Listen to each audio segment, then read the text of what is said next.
ಸಾಲ ಮಾಡಿಯಾದ್ರೂ ತುಪ್ಪ ತಿನ್ನು ಅನ್ನೋ ಗಾದೆ ಮಾತಿನಂತೆ ಇನ್ಮೇಲೆ ತುಪ್ಪ ತಿನ್ನೋಕೆ ಬಡ ಜನ ನಿಜಕ್ಕೂ ಸಾಲ ಮಾಡುವಂತಾಗಿದೆ. ಜನರ ಗಂಟಲು ಸುಡೋ ಬಿಸಿ ತುಪ್ಪ ಇನ್ಮೇಲೆ ಜನಸಾಮಾನ್ಯರ ಜೇಬನ್ನು ಸುಡಲಿದೆ. ತುಪ್ಪದ ದರ ಮತ್ತೆ ಏರಿಕೆ ಮಾಡಿ ಜನರಿಗೆ ನಂದಿನಿ ಶಾಕ್ ಕೊಟ್ಟಿದೆ. ಹೌದು, ಪ್ರತಿ ಲೀಟರ್ ನಂದಿನಿ ತುಪ್ಪದ ದರ 90 ರೂಪಾಯಿ ಏರಿಕೆ ಮಾಡಲಾಗಿದೆ. ಇತ್ತೀಚೆಗೆ ಜಿಎಸ್ಟಿ ಕಡಿತದ ಬಳಿಕ ದರ ಇಳಿಸಿ ಗುಡ್ ನ್ಯೂಸ್ ನೀಡಿದ್ದ ಕೆಎಂಎಫ್ ಈಗ ನಂದಿನಿ ತುಪ್ಪಕ್ಕೆ ಡಿಮ್ಯಾಂಡ್ ಹೆಚ್ಚಾಗ್ತಿದ್ದಂತೆ ದಿಢೀರ್ ದರ ಏರಿಸಿದೆ. ಪ್ರತಿ 1 ಲೀಟರ್ ನಂದಿನಿ ತುಪ್ಪಕ್ಕೆ ಹೊಸ ದರ 700 ರೂಪಾಯಿ ನಿಗದಿ ಮಾಡಲಾಗಿದೆ. ಮೊದಲು 610 ರೂಪಾಯಿಗೆ 1 ಲೀಟರ್ ನಂದಿನಿ ತುಪ್ಪ ಮಾರಾಟ ಮಾಡಲಾಗ್ತಿತ್ತು. ಜಿಎಸ್ಟಿ ಸುಧಾರಣೆ ಬಳಿಕ 40 ರೂಪಾಯಿ ಇಳಿಕೆ ಮಾಡಲಾಗಿತ್ತು. ಇದೀಗ ಜಾಗತಿಕ ಮಾರುಕಟ್ಟೆಯಲ್ಲಿ ತುಪ್ಪದ ದರ ಏರಿಕೆ ಹಿನ್ನೆಲೆ ದಿಢೀರ್ ಹೆಚ್ಚಿಸಲಾಗಿದೆ. ಇನ್ನು ಬುಧವಾರದಿಂದಲೇ ಪರಿಷ್ಕೃತ ದರ ಜಾರಿಯಾಗಿದೆ. ಜಿಎಸ್ಟಿ ಕಡಿತದ ಬಳಿಕ ಇದ್ದ ತುಪ್ಪದ ಬೆಲೆ ಹಾಗೂ ತುಪ್ಪದ ಪರಿಷ್ಕೃತ ಬೆಲೆ ಪಟ್ಟಿ ಸಿದ್ಧಪಡಿಸಲಾಗಿದೆ. 50 ml ತುಪ್ಪದ ದರ ಈ ಹಿಂದೆ 42 ರೂಪಾಯಿ ಇದ್ದದ್ದು ಈಗ 47 ಆಗಿದೆ. 100 ml ತುಪ್ಪ 70ರಿಂದ 80 ರೂಪಾಯಿಗೆ, 200 ml ತುಪ್ಪದ ಬೆಲೆ 141ರಿಂದ 160ಕ್ಕೆ ಏರಿಕೆಯಾಗಿದೆ. ಇನ್ನು 500 ml ತುಪ್ಪ ಈ ಹಿಂದೆ 314 ರೂಪಾಯಿ ಇದ್ದದ್ದು 360 ಆಗಿದೆ. 1 ಲೀಟರ್ಗೆ 610 ರೂಪಾಯಿ ಇದ್ದ ತುಪ್ಪ 700 ರೂಪಾಯಿಗೆ ಹೆಚ್ಚಿಸಲಾಗಿದೆ. 5 ಲೀಟರ್ ನಂದಿನಿ ತುಪ್ಪದ ಬೆಲೆ 3120 ರೂಪಾಯಿ ಇದ್ದದ್ದು 3570 ರೂಪಾಯಿಗೆ ಏರಿಕೆಯಾಗಿದೆ. ಇನ್ನು ನಂದಿನಿ ತುಪ್ಪದ ದರ ಏರಿಕೆ ಬಗ್ಗೆ ಪ್ರತಿಕ್ರಿಯಿಸಿದ ಮಾಜಿ ಸಂಸದ ಬಮೂಲ್ ಅಧ್ಯಕ್ಷ ಡಿಕೆ ಸುರೇಶ್, ಮಾರ್ಕೆಟ್ಗಳಲ್ಲಿ ಬೇರೆ ಬೇರೆ ತುಪ್ಪದ ಬ್ರ್ಯಾಂಡ್ ಮಾಡ್ತಿದ್ದಾರೆ. ನಮ್ಮ ನಂದಿನಿ ಗುಣಮಟ್ಟ ಚೆನ್ನಾಗಿದೆ. ನಮಗಾಗೋ ನಷ್ಟ ಭರಿಸಲು ತುಪ್ಪದ ದರ ಏರಿಕೆ ಮಾಡಿದ್ದೀವಿ ಅಂದಿದ್ದಾರೆ. ನಷ್ಟ ಆಗ್ತಾ ಇದೆ, ಪ್ರತಿನಿತ್ಯ ಹಾಲಿನ ಒಕ್ಕೂಟಗಳಿಗೆ ನಷ್ಟ ಆಗ್ತಾ ಇದೆ. ಸೊ ಈಗ ಉತ್ಪನ್ನಗಳೇನು ನಾವು ಮಾಡ್ತಾ ಇದ್ದೀವಿ, ಇಡೀ ರಾಷ್ಟ್ರದಾದ್ಯಂತ ಬೆಣ್ಣೆ ಶಾರ್ಟೇಜ್. ಸೊ ತುಪ್ಪ ಮತ್ತು ಬೆಣ್ಣೆಗೆ ಸಾಕಷ್ಟು ಬೇಡಿಕೆ ಇದೆ.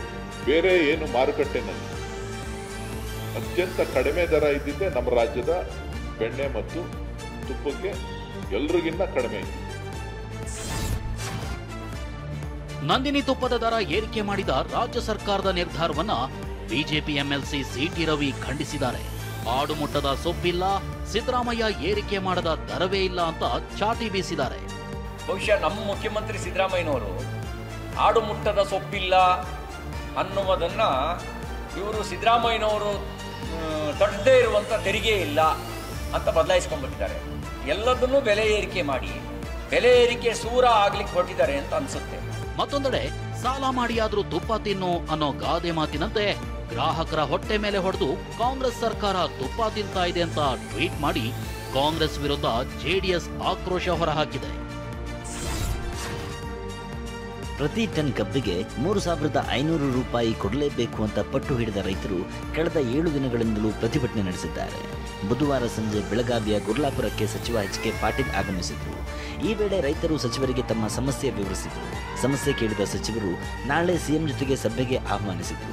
ಸರ್ಕಾರದ ನಿರ್ಧಾರ ತಿಳಿಸೋದಾಗಿ ಎಚ್.ಕೆ. ಪಾಟೀಲ್ ಭರವಸೆ ನೀಡಿದರು. ಆದರೆ ಇದಕ್ಕೆ ಒಪ್ಪದ ರೈತರು ಮುಖ್ಯಮಂತ್ರಿಗಳೇ ಇಲ್ಲಿಗೆ ಬರಬೇಕು ಅಂತ ಪಟ್ಟು ಹಾಕಿದರು. ನಮ್ಮ ಬೇಡಿಕೆ ಈಡೇರದಿದ್ರೆ ಹೆದ್ದಾರಿ ಬಂದ್ ಮಾಡ್ತೀವಿ ಅಂತ ರೈತರು ಎಚ್ಚರಿಕೆ ಕೊಟ್ಟರು. ಅಲ್ಲಿಗೆ ಸಚಿವ ಎಚ್.ಕೆ. ಪಾಟೀಲ್ ನಡೆಸಿದ ಸಂಧಾನವು ವಿಫಲವಾಗಿದೆ. ಸಂಧಾನ ಸಭೆ ವಿಫಲವಾಗ್ತಿದ್ದಂತೆ ರೈತರು ಸಚಿವ ಎಚ್.ಕೆ. ಪಾಟೀಲ್ ಕಾರಿಗೆ ಮುತ್ತಿಗೆ ಹಾಕಿ ಆಕ್ರೋಶ ಹೊರಹಾಕಿದರು. ಗುರ್ಲಾಪುರ ಕ್ರಾಸ್ನಲ್ಲಿ ಸಚಿವರ ಕಾರ್ ಮುಂದೆ ಮಲಗಿ ಕಾರಿಗೆ ಗುದ್ದಿ ಬೇಕೇ ಬೇಕು, ನ್ಯಾಯ ಬೇಕು ಅಂತ ಸರ್ಕಾರದ ವಿರುದ್ಧ ಘೋಷಣೆ ಕೂಗಿದ್ರು. ಕಾರಿಗೆ ಮುತ್ತಿಗೆ ಹಾಕಿದ ರೈತರನ್ನ ಪೊಲೀಸರು ಎಳೆದಾಡಿದ್ರು. ಈ ವೇಳೆ ಪೊಲೀಸರು ಹಾಗೂ ಕಬ್ಬು ಬೆಳೆಗಾರರ ನಡುವೆ ತಳ್ಳಾಟ ನೂಕಾಟ ನಡೆಯಿತು. ಹರಿಯಾಣ ವಿಧಾನಸಭಾ ಚುನಾವಣೆಯಲ್ಲಿ ಬರೋಬ್ಬರಿ 25 ಲಕ್ಷ ಕಳ್ಳ ಮತದಾನಗಳು ನಡೆದಿವೆ ಅಂತ ಲೋಕಸಭೆ ವಿಪಕ್ಷ ನಾಯಕ ರಾಹುಲ್ ಗಾಂಧಿ ಬಾಂಬ್ ಸಿಡಿಸಿದ್ದಾರೆ. ದೆಹಲಿಯ ಕಾಂಗ್ರೆಸ್ ಕಚೇರಿಯಲ್ಲಿ ದಾಖಲೆಗಳ ಸಮೇತ ಸುದ್ದಿಗೋಷ್ಠಿ ನಡೆಸಿದ ರಾಹುಲ್ ಗಾಂಧಿ ಮತಗಳ್ಳತನ ಮಾಡೋ ಮೂಲಕ ಕಾಂಗ್ರೆಸ್ ಗೆಲ್ಲಬೇಕಿದ್ದ ಹರಿಯಾಣದಲ್ಲಿ ಬಿಜೆಪಿ ಗೆದ್ದಿದೆ ಅಂತ ಗಂಭೀರ ಆರೋಪ ಮಾಡಿದ್ದಾರೆ. ಚುನಾವಣಾ ಪೂರ್ವ ಸಮೀಕ್ಷೆಗಳಲ್ಲಿ ಹರಿಯಾಣದಲ್ಲಿ ಕಾಂಗ್ರೆಸ್ ಗೆಲ್ಲೋದು ಖಚಿತ ಅಂತ ವರದಿಗಳು ಬಂದಿದ್ವು. ಆದರೆ ಫಲಿತಾಂಶದ ಬಳಿಕ ಹರಿಯಾಣದಲ್ಲಿ ಬಿಜೆಪಿ ಅಭ್ಯರ್ಥಿಗಳು ಗೆದ್ದಿದ್ರು. ಮತಗಳ್ಳತನದ ಮೂಲಕ ಬಿಜೆಪಿ ಹರಿಯಾಣದಲ್ಲಿ ಕಾಂಗ್ರೆಸ್ ಅಧಿಕಾರವನ್ನ ಕಿತ್ತುಕೊಂಡಿದೆ ಅಂತ ರಾಹುಲ್ ಗಾಂಧಿ ಆರೋಪ ಮಾಡಿದ್ದಾರೆ. All polls pointed to a Congress victory. These are exit polls that we have on the screen.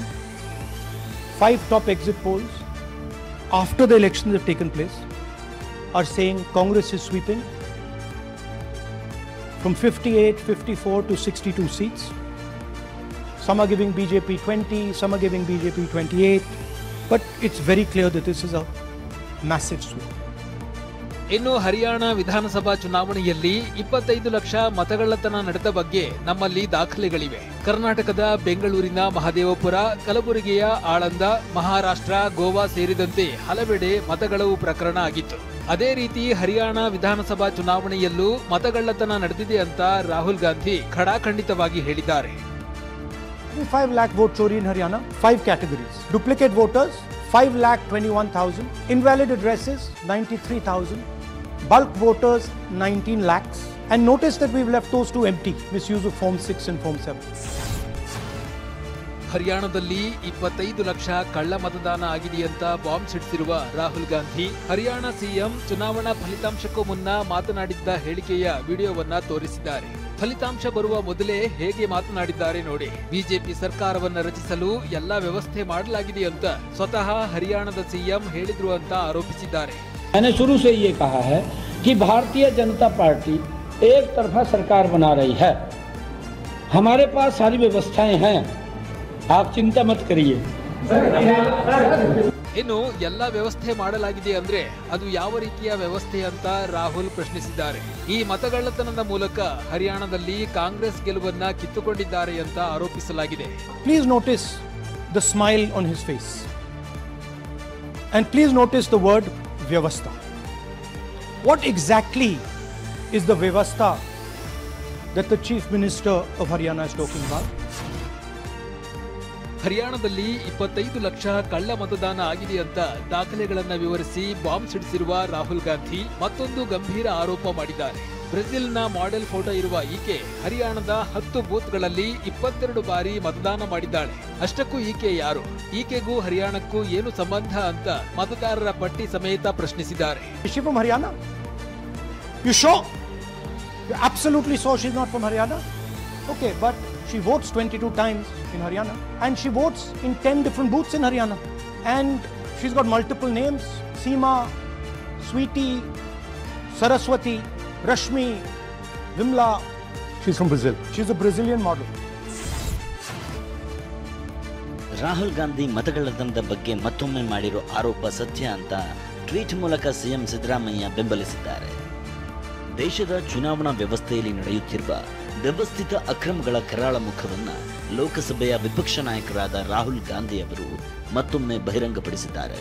ಮೊದಲು ಕರ್ನಾಟಕದ ಮಹದೇವಪುರ, ನಂತರ ಆಳಂದ ವಿಧಾನಸಭಾ ಮತಗಳ್ಳತನವನ್ನು ಬಯಲು ಮಾಡಿದ್ದರು. ಈಗ ಹರಿಯಾಣ ರಾಜ್ಯದ ಇಡೀ ಚುನಾವಣಾ ಫಲಿತಾಂಶವನ್ನೇ ಹೇಗೆ ಬುಡಮೇಲು ಮಾಡಿದ್ದಾರೆ ಎಂಬುದನ್ನು ದಾಖಲೆ ಸಹಿತ ಜನರ ಮುಂದಿಟ್ಟಿದ್ದಾರೆ. ಪಾರದರ್ಶಕ, ನಿಷ್ಪಕ್ಷಪಾತ ಚುನಾವಣೆಯ ಮೂಲಕ ಪ್ರಜಾತಂತ್ರದ ರಕ್ಷಣೆ ಮಾಡಬೇಕಿರುವ ಚುನಾವಣಾ ಆಯೋಗವೇ ಕೇಂದ್ರ ಸರ್ಕಾರದ ಜೊತೆಗೂಡಿ ಹೇಗೆ ಪ್ರಜಾತಂತ್ರ ವ್ಯವಸ್ಥೆಯ ಕತ್ತು ಹಿಸುಕುತ್ತಿದೆ ಎಂಬುದಕ್ಕೆ ಈ ದಾಖಲೆಗಳು ಸಾಕ್ಷಿ. ಬಿಜೆಪಿ ಮತ್ತು ಚುನಾವಣಾ ಆಯೋಗ ಹರಿಯಾಣದಲ್ಲಿ ಒಂದು ಹೆಜ್ಜೆ ಮುಂದೆ ಹೋಗಿ ಬ್ರೆಜಿಲ್ನ ರೂಪದರ್ಶಿಯ ಗುರುತನ್ನ ಕೂಡ ತನ್ನ ಮತಗಳ್ಳತನಕ್ಕೆ ಬಳಕೆ ಮಾಡಿಕೊಂಡಿರುವುದು ಅವರ ನಿರ್ಲಜ್ಜತನಕ್ಕೆ ಸಾಕ್ಷಿ. ಈ ಬಾರಿ ಅಂತಾರಾಷ್ಟ್ರೀಯ ಮಟ್ಟದಲ್ಲಿ ದೇಶ ಮತ್ತು ಪ್ರಜಾಪ್ರಭುತ್ವ ವ್ಯವಸ್ಥೆಯ ಮಾನ ಹೋಗುವುದು ಗ್ಯಾರಂಟಿ. 5 ಲಕ್ಷಕ್ಕೂ ಅಧಿಕ ನಕಲಿ ಮತದಾರರು, ತಿರುಚಿದ ಅಥವಾ ಗುರುತಿಸಲು ಸಾಧ್ಯವಾಗದಂತಹ ಫೋಟೋ ಬಳಸಿ 1 ಲಕ್ಷಕ್ಕೂ ಅಧಿಕ ಮತಗಳನ್ನು ಕಳವು ಮಾಡಲಾಗಿದೆ. ಹೀಗೆ ಒಟ್ಟು ಹರಿಯಾಣ ವಿಧಾನಸಭಾ ಚುನಾವಣೆಯಲ್ಲಿ 25 ಲಕ್ಷಕ್ಕೂ ಅಧಿಕ ಮತಗಳ್ಳತನ ನಡೆದಿದೆ. ಅಂದರೆ ಹರಿಯಾಣದಲ್ಲಿ ಮತ ಚಲಾಯಿಸಿದ ಪ್ರತಿ 8 ಜನರ ಪೈಕಿ 1 ನಕಲಿ ಮತ ಎನ್ನುವುದು ಸ್ಪಷ್ಟ. ಆರೋಪ ಮಾಡಿದವರನ್ನೇ ಪ್ರಮಾಣ ಮಾಡಿ ಎಂದು ಅಸಂಬದ್ಧವಾಗಿ ಮಾತನಾಡುತ್ತಿರುವ ಮುಖ್ಯ ಚುನಾವಣಾ ಆಯುಕ್ತ ಜ್ಞಾನೇಶ್ ಕುಮಾರ್ ಈ ಬಾರಿಯಾದರೂ ತನ್ನ ಮಾಲೀಕರ ರಕ್ಷಣೆಯ ದುಸ್ಸಾಹಸಕ್ಕೆ ಕೈ ಹಾಕದೆ ಸತ್ಯ ಒಪ್ಪಿಕೊಂಡು ಮಾಡಿದ ಪಾಪಗಳಿಗೆ ಕಾನೂನಿನ ಮೂಲಕ ಪ್ರಾಯಶ್ಚಿತ್ತ ಮಾಡಿಕೊಳ್ಳಲಿ, ಹೀಗಂತ ಸಿಎಂ ಸಿದ್ದರಾಮಯ್ಯ ಟ್ವೀಟ್ ಮಾಡಿದ್ದಾರೆ. ಇನ್ನು ಡಿಸಿಎಂ ಡಿಕೆ ಶಿವಕುಮಾರ್ ಕೂಡ ಟ್ವೀಟ್ ಮಾಡಿ ರಾಹುಲ್ ಗಾಂಧಿ ಮಾಡಿದ ಮತಗಳ್ಳತನ ಆರೋಪ ಸತ್ಯ ಅಂದಿದ್ದಾರೆ. ಹರಿಯಾಣದಲ್ಲಿ 25 ಲಕ್ಷ ಕಳ್ಳ ಮತದಾನವಾಗಿದೆಯಂತ ರಾಹುಲ್ ಗಾಂಧಿ ಮಾಡಿರೋ ಸ್ಫೋಟಕ ಆರೋಪಗಳನ್ನು ಬಿಜೆಪಿ ನಿರಾಕರಿಸಿದೆ. ಇಂಥ ಸುಳ್ಳು ಆರೋಪಗಳಿಗೆ ಪ್ರತಿಕ್ರಿಯೆ ನೀಡಿ ನಮ್ಮ ಸಮಯ ವ್ಯರ್ಥ ಮಾಡಬಾರದು ಅಂತ ಕೇಂದ್ರ ಸಚಿವ ಕಿರಣ್ ರಿಜಿಜು ತಿರುಗೇಟು ನೀಡಿದ್ದಾರೆ. फजूल के बातें लेकर के एक प्रस्तुतिकरण किया है, मैं उस पे नहीं जाना चाहता हूँ क्योंकि सब फर्जी था और कुछ विदेशी महिला का नाम जिक्र कर रहे थे तो वो विदेश जाते रहते हैं तो उसको विदेश से जो उसको प्रेरणा मिलता है. ಇಪಿಎಫ್ಒ ಎಂಪ್ಲಾಯೀಸ್ ಕೋಆಪರೇಟಿವ್ ಸೊಸೈಟಿಯಲ್ಲಿ ವಂಚಿಸಿದ ಪ್ರಕರಣ ಸಂಬಂಧ ಪೊಲೀಸರು ರೇಡ್ ನಡೆಸಿದ್ದಾರೆ. ಆರೋಪಿಗಳಿಗೆ ಸಂಬಂಧಿಸಿದ ಒಟ್ಟು 4 ಜಾಗಗಳಲ್ಲಿ ದಾಳಿ ಮಾಡಿದ್ದ ಕಬ್ಬನ್ ಪಾರ್ಕ್ ಪೊಲೀಸರಿಗೆ ಹಲವು ದಾಖಲೆಗಳು, ಆಸ್ತಿ ಪತ್ತೆಯಾಗಿದೆ. ಸಿಇಒ ಗೋಪಿ ಮತ್ತು ಜಗದೀಶ್ಗೆ ಸಂಬಂಧಿಸಿದ ಜಾಗಗಳಲ್ಲಿ ಜಾಲಾಟ ನಡೆಸಿದ ಪೊಲೀಸರಿಗೆ ಐಷಾರಾಮಿ ಕಾರುಗಳು, ಕೋಟ್ಯಂತರ ಮೌಲ್ಯದ ಚಿನ್ನಾಭರಣ ಪತ್ತೆಯಾಗಿದ್ದು ಅದನ್ನ ವಶಕ್ಕೆ ಪಡೆಯಲಾಗಿದೆ. ಒಟ್ಟು 7 ಐಷಾರಾಮಿ ಕಾರುಗಳು, 12 ಬೈಕ್ಗಳನ್ನ ವಶಪಡಿಸಿಕೊಂಡಿರುವ ಅಧಿಕಾರಿಗಳು ಕೋಟ್ಯಂತರ ಮೌಲ್ಯದ ಆಸ್ತಿ, ಫಾರ್ಮ್ ಹೌಸ್ ಮಾಡಿಕೊಂಡಿರುವುದನ್ನ ಬಯಲಿಗೆಳೆದಿದ್ದಾರೆ. ಕಾರುಗಳು ಮತ್ತು ಆಸ್ತಿ ದಾಖಲಾತಿಗಳನ್ನ ವಶಕ್ಕೆ ಪಡೆದುಕೊಂಡು ಪೊಲೀಸರಿಂದ ಆರೋಪಿಗಳ ತೀವ್ರ ವಿಚಾರಣೆ ನಡೆಸಲಾಗಿದೆ. ಇನ್ನು ಇಪಿಎಫ್ಒ ಕೋಆಪರೇಟಿವ್ ಸೊಸೈಟಿ ವಂಚನೆ ಪ್ರಕರಣದ ಬಗ್ಗೆ ಬೆಂಗಳೂರು ಕೇಂದ್ರ ವಿಭಾಗದ ಡಿಸಿಪಿ ಅಕ್ಷಯ್ ಪ್ರತಿಕ್ರಿಯಿಸಿದ್ದಾರೆ. ಸಿಇಒ ಗೋಪಿ ಓರ್ವ ಮಹಿಳೆಯನ್ನ ಬಂಧಿಸಿ ಅವರಿಗೆ ಸಂಬಂಧಿಸಿದ ಜಾಗಗಳಲ್ಲಿ ಪರಿಶೀಲಿಸಿದ್ದೇವೆ. ಕೆಲ ದಾಖಲಾತಿಗಳನ್ನ ವಶಪಡಿಸಿಕೊಳ್ಳಲಾಗಿದೆ ಎಂದಿದ್ದಾರೆ. ರಸ್ತೆ ಕೆಟ್ಟಿದ್ರೆ ವಾಹನಗಳು ನಿಧಾನಕ್ಕೆ ಚಲಿಸುತ್ತವೆ. ಇದರಿಂದ ಅಪಘಾತಗಳು ಹೆಚ್ಚಾಗಲ್ಲ. ರಸ್ತೆ ಉತ್ತಮ ಗುಣಮಟ್ಟದ್ದಾಗಿದ್ದರೆ ಹೆಚ್ಚು ಅಪಘಾತಗಳು ಆಗುತ್ತವೆ ಅಂತ ತೆಲಂಗಾಣ ಬಿಜೆಪಿ ಸಂಸದ ಕೊಂಡ ವಿಶ್ವೇಶ್ವರ ರೆಡ್ಡಿ ಹೇಳಿಕೆ ನೀಡಿದ್ದಾರೆ. ಬಿಜೆಪಿ ಸಂಸದನ ಬೇಜವಾಬ್ದಾರಿ ಹೇಳಿಕೆ ಭಾರಿ ಟೀಕೆಗೆ ಗುರಿಯಾಗಿದೆ. రోడ్లు ఖరాబ్ ఉంటే ఏం యాక్సిడెంట్స్ కావు. వాళ్ళు మెల్లగా ఉంటుంది. రోడ్లు ఎంత మంచిగా ఉంటే అంత ఎక్కువ యాక్సిడెంట్స్, అంత పెద్ద యాక్సిడెంట్స్. ಸೋಮವಾರ ರಂಗಾರೆಡ್ಡಿ ಜಿಲ್ಲೆಯಲ್ಲಿ ಸರ್ಕಾರಿ ಬಸ್ ಮೇಲೆ ಜಲ್ಲಿ ತುಂಬಿದ್ದ ಟಿಪ್ಪರ್ ಲಾರಿ ಬಿದ್ದ ಪರಿಣಾಮ 19 ಮಂದಿ ದುರ್ಮರಣವನ್ನಪ್ಪಿದ್ರು. 30ಕ್ಕೂ ಹೆಚ್ಚು ಮಂದಿ ಗಾಯಗೊಂಡಿದ್ರು. ಮೃತರ ಕುಟುಂಬಗಳಿಗೆ ಸಾಂತ್ವನ ಹೇಳಿದ ಬಿಜೆಪಿ ಸಂಸದ ಕೊಂಡ ವಿಶ್ವೇಶ್ವರ ರೆಡ್ಡಿ ಈ ಅಪಘಾತಕ್ಕೆ ಈ ಹಿಂದೆ ಇದ್ದ ಬಿಆರ್ಎಸ್ ಸರ್ಕಾರ ಕಾರಣ ಆಗಿದ್ದಾರೆ. ಇದೇ ವೇಳೆ ರಸ್ತೆ ಉತ್ತಮ ಗುಣಮಟ್ಟದ್ದಾಗಿದ್ದರೆ ಹೆಚ್ಚು ಅಪಘಾತಗಳು ಆಗುತ್ತವೆ ಎಂದಿದ್ದಾರೆ. ವಿದ್ಯಾರ್ಥಿಗಳಲ್ಲಿ ಕ್ರೀಡಾ ಮನೋಭಾವ ಹೆಚ್ಚಿಸುವ ನಿಟ್ಟಿನಲ್ಲಿ ಬೆಂಗಳೂರಿನ ಕಂಠೀರವ ಸ್ಟೇಡಿಯಂನಲ್ಲಿ ಕರ್ನಾಟಕ ಮಿನಿ ಗೇಮ್ಸ್ ಆಯೋಜನೆ ಮಾಡಲಾಗಿದೆ. ಕರ್ನಾಟಕ ಸರ್ಕಾರ, ಯುವ ಸಬಲೀಕರಣ ಮತ್ತು ಕ್ರೀಡಾ ಇಲಾಖೆ, ಕರ್ನಾಟಕ ಕ್ರೀಡಾ ಪ್ರಾಧಿಕಾರ ಮತ್ತು ಕರ್ನಾಟಕ ಒಲಿಂಪಿಕ್ ಅಸೋಸಿಯೇಷನ್ ಸಹಭಾಗಿತ್ವದಲ್ಲಿ ಕರ್ನಾಟಕ ಮಿನಿ ಗೇಮ್ಸ್ ಅನ್ನು ಆಯೋಜನೆ ಮಾಡಲಾಗಿದೆ. ಈ ಬಾರಿ ನಡೆಯುತ್ತಿರುವ ಮಿನಿ ಗೇಮ್ಸ್ 4ನೇ ಆವೃತ್ತಿಗೆ ಕಾಲಿಟ್ಟಿದ್ದು ನವೆಂಬರ್ 2ರಿಂದ ಶುರುವಾಗಿದ್ದು ನವೆಂಬರ್ 9ರ ತನಕ ನಡೆಯಲಿದೆ. 27 ವಿಭಾಗದಲ್ಲಿ ಸ್ಪರ್ಧೆಗಳು ನಡೆಯುತ್ತಿದ್ದು ರಾಜ್ಯದ 14ರ ವಯೋಮಾನದ 5,000 ಕ್ರೀಡಾಪಟುಗಳು, 400 ಸಿಬ್ಬಂದಿ ಭಾಗಿಯಾಗಿದ್ದಾರೆ. ಮಕ್ಕಳು ಕ್ರೀಡೆಯಲ್ಲಿ ಅತ್ಯುತ್ಸಾಹದಿಂದ ಭಾಗಿಯಾಗಿದ್ದಾರೆ. ಈ ಬಗ್ಗೆ ಮಾತನಾಡಿದ ಕರ್ನಾಟಕ ಒಲಿಂಪಿಕ್ಸ್ ಅಸೋಸಿಯೇಷನ್ ಅಧ್ಯಕ್ಷರಾದ ಡಿಕೆ ಗೋವಿಂದರಾಜ್ ಅವರು ಮಿನಿ ಗೇಮ್ಸ್ನ ಆಯೋಜನೆ ಮಾಡಿರುವ ಮೂಲ ಉದ್ದೇಶವನ್ನು ತಿಳಿಸಿದರು. ಸೊ ಇದು ಏನು ಅಂತಂದರೆ ಮುಂದಿನ ಬೆಂಚ್ ಮಾರ್ಕ್ ಏನು ಅಂತಂದರೆ ಇವ್ರಿಗೆ ರಾಷ್ಟ್ರ ಮಟ್ಟ, ಅಂತಾರಾಷ್ಟ್ರೀಯ ಮಟ್ಟ ಮತ್ತು Asian games, olympics, commonwealth games ಇದೆಲ್ಲದಕ್ಕೂ ಹೋಗೋದಕ್ಕೆ ಈಗಲಿಂದ ಫೌಂಡೇಶನ್ ಆಗುತ್ತಿದೆ. ನನ್ನ ಕಾನ್ಸೆಪ್ಟ್ ಏನು ಅಂದರೆ ಈಗ 5,000-6,000 ಮಕ್ಕಳು ಇದರಲ್ಲಿ ಪಾರ್ಟಿಸಿಪೇಟ್ ಮಾಡಿದ್ರೆ ಕೊನೆಗೆ ಒಂದು 500 ಜನ ಮಕ್ಕಳಾದರೂ ಸ್ಪೋರ್ಟ್ಸಲ್ಲಿ ಉಳ್ಕೊಳ್ಳಿ ಅಂತ. 500ರಲ್ಲಿ ಒಂದು 50-100 ಜನ ಎವ್ರಿ ಒಲಿಂಪಿಕ್ಗೆ ನಮ್ಮ ರಾಜ್ಯದಿಂದ ಪಾರ್ಟಿಸಿಪೇಟ್ ಮಾಡೋದಕ್ಕೆ ನೆಕ್ಸ್ಟ್ 4 ಇಯರ್ಸು, 8 ಇಯರ್ಸು, 10 ಇಯರ್ಸ್ಗೆ ಅನುಕೂಲ ಆಗಲಿ ಅಂತ ಈ ಕಾನ್ಸೆಪ್ಟ್ ಮಾಡಿರೋದು. ಇದಕ್ಕೆ ರಾಜ್ಯ ಸರ್ಕಾರ ಸಂಪೂರ್ಣವಾಗಿ ನಮಗೆ ಸಹಾಯ ಮಾಡಿದೆ.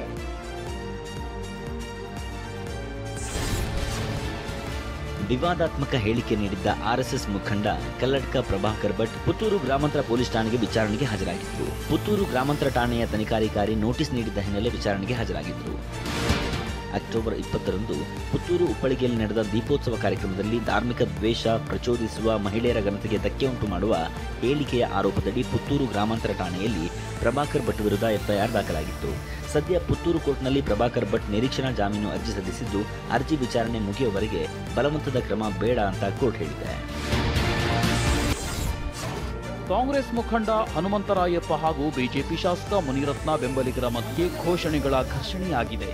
ಬೆಂಗಳೂರಿನಲ್ಲಿ ನಡೆದ ಕಾರ್ಯಕ್ರಮವೊಂದರಲ್ಲಿ ಹನುಮಂತರಾಯಪ್ಪಗೆ ಸನ್ಮಾನ ಮಾಡುವ ವೇಳೆ ಬೆಂಬಲಿಗರು ಆರ್ಆರ್ ನಗರದ ಹುಲಿ ಎಂದು ಘೋಷಣೆ ಕೂಗಿದ್ದಾರೆ. ಕಾರ್ಯಕ್ರಮ ಮುಗಿಸಿ ಹೊರಡುವಾಗ ಬಿಜೆಪಿ ಶಾಸಕ ಮುನಿರತ್ನ ವಿರುದ್ಧ ಹನುಮಂತರಾಯಪ್ಪ ಬೆಂಬಲಿಗರು ಗರಂ ಆಗಿದ್ದಾರೆ. ಒಕ್ಕಲಿಗರ ವಿರೋಧಿ, ಹೆಣ್ಣು ಮಕ್ಕಳ ವಿರೋಧಿ ಎಂದು ಘೋಷಣೆ ಕೂಗಿದ್ದಾರೆ. ಕೂಡಲೇ ಅಲರ್ಟ್ ಆದ ಪೊಲೀಸರು ಬೆಂಬಲಿಗರನ್ನ ಹೊರಗೆ ಕರೆದೊಯ್ದಿದ್ದಾರೆ. ಮತ್ತೊಂದೆಡೆ ಕಾರ್ಯಕ್ರಮದಲ್ಲಿ ರಾಜಕೀಯ ಮಾಡಬಾರದೆಂದು ಕೆಲವರು ಅಸಮಾಧಾನ ಹೊರಹಾಕಿದ್ದಾರೆ. ಗೌರಿ ಹುಣ್ಣಿಮೆ ಹಿನ್ನೆಲೆ ಕಲರ್ ಸಕ್ಕರೆ ಗೊಂಬೆಗಳು ಮಾರುಕಟ್ಟೆಗೆ ಲಗ್ಗೆ ಇಟ್ವೆ. ಆದರೆ ಆರೋಗ್ಯದ ಸುರಕ್ಷತೆಯ ದೃಷ್ಟಿಯಿಂದ ಮನೆಯಲ್ಲೇ ಸಕ್ಕರೆ ಗೊಂಬೆ ತಯಾರಿಸಿ ಪೂಜೆ ಮಾಡುವಂತೆ ಆರೋಗ್ಯ ಇಲಾಖೆ ಅಧಿಕಾರಿಗಳು ಸೂಚಿಸಿದ್ದಾರೆ. ಮಾರ್ಕೆಟ್ಗಳಲ್ಲಿ ಸಿಗುವ ಸಕ್ಕರೆ ಗೊಂಬೆಯಲ್ಲಿ ಕೆಮಿಕಲ್ ಮಿಶ್ರಣ ಇರೋದ್ರಿಂದ ಕ್ಯಾನ್ಸರ್, ಅಲರ್ಜಿ, ಚರ್ಮ ರೋಗದ ಬಗ್ಗೆ ಅಧಿಕಾರಿಗಳು ಎಚ್ಚರಿಕೆ ನೀಡಿದ್ದಾರೆ. ಲಾಟರಿ ಖರೀದಿಸಲು ಸ್ನೇಹಿತನಿಂದ 1,000 ರೂಪಾಯಿ ಸಾಲ ಪಡೆದಿದ್ದ ವ್ಯಕ್ತಿಗೆ ಅದೃಷ್ಟ ದೇವತೆ ಒಲಿದಿದ್ದಾಳೆ. ರಾಜಸ್ಥಾನದ ಜೈಪುರದ ತರಕಾರಿ ವ್ಯಾಪಾರಿಗೆ ಲಾಟರಿ ಲಕ್ ಬದಲಿಸಿದ್ದು ಕೋಟ್ಯಾಧಿಪತಿಯನ್ನಾಗಿ ಮಾಡಿದೆ. ಅಮಿತ್ ಸೆಹ್ರಾ ಅನ್ನೋ ಈ ತರಕಾರಿ ವ್ಯಾಪಾರಿ ಪಂಜಾಬ್ ಸರ್ಕಾರದ ದೀಪಾವಳಿ ಬಂಪರ್ ಲಾಟರಿ ಖರೀದಿಸಿದ್ರು. पंजाब सरकार और रतन लॉटरी एजेंसी का मैं अपने मुंह से बयान नहीं कर सकता हूँ कि मुझे कितनी खुशी है. मेरी सारी गरीबी, मेरे सारे दुख, मेरे सारे दर्द, सारी दिक्कतें खत्म हो गई. ಮುಂಬೈನಲ್ಲಿ ಮೋನೋ ರೈಲು ಪರೀಕ್ಷಾರ್ಥ ಸಂಚಾರದ ವೇಳೆ ಎಡವಟ್ಟಾಗಿದೆ. ವಡಾಲಾ ಡಿಪೋದಿಂದ ಹೊರಟ ರೈಲು ಜಿಟಿಬಿ ನಗರದ ನಿಲ್ದಾಣದಲ್ಲಿ ಒಂದು ಕಡೆ ವಾಲಿದೆ. ಈ ವೇಳೆ ರೈಲಿನೊಳಗಿದ್ದ ಸಿಬ್ಬಂದಿ ಸುರಕ್ಷಿತವಾಗಿ ಹೊರಬಂದಿದ್ದಾರೆ. ಘಟನೆಯಲ್ಲಿ ರೈಲಿನ ಒಂದು ಬೋಗಿಗೆ ಹಾನಿ ಉಂಟಾಗಿದೆ. ಪ್ರಯಾಣಿಕರು ಇಲ್ಲದ ಹಿನ್ನೆಲೆ ಯಾವುದೇ ಅವಘಡಗಳಾಗಿಲ್ಲ.